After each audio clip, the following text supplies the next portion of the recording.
We're going to run through a 4-part video with 4 different exercises, progressing from easy, medium, intermediate, and then a hard exercise at the end to strengthen your lower back and improve the stability of the bones and joints all through this area here. So the first exercise is this. Now I want you to focus on bending the right way initially. So rather than bending with a lower back rounding like this, you're going to do this. You're going to push your hips backwards. That is a game changer for so many people. Let's make sure you get this one right. So hinge at the hips and come down to there with a straight lower back rather than bending with a banana back. You need to do this one in front of a mirror or get someone to watch you and make sure that you're getting this correct, because we can't move on to the other exercises until you've managed that. That is level 1. Simply doing this, touching just below the knees and back up 20 times, and do that for 3 sets. So 3 sets of 20. Once you're happy with that and you've done that consistently for a few days, let's move on to level 2.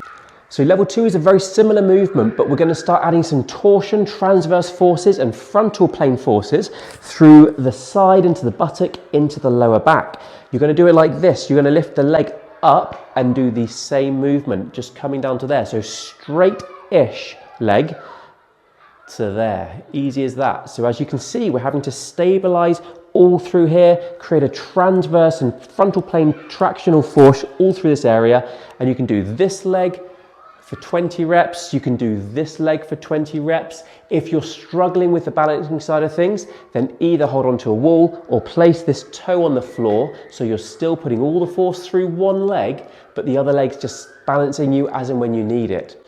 So that's the level 2 exercise. We're going to move on to level 3 now, which involves a slight squat. So you're going to do a similar movement on one leg, but you're squatting down to there and back up. Again, keep a straight lower back, but you're squatting down. This really activates all up through here, because of course, remember, when you're bending and twisting and then you get that bang, that back pain in the lowest part of the spine, it's not just the back in isolation, it's this whole integrated chain up through the back here, which just is not stabilizing and holding properly. So we're going to be doing it like this. You're squatting to there and back up, do a set of those, maybe 10, 15 reps, then on the other leg, down to there, and back up. That's the 3rd level. Remember, you have to master the 1st level before you move on to the 2nd, master the 2nd before you move on to the 3rd.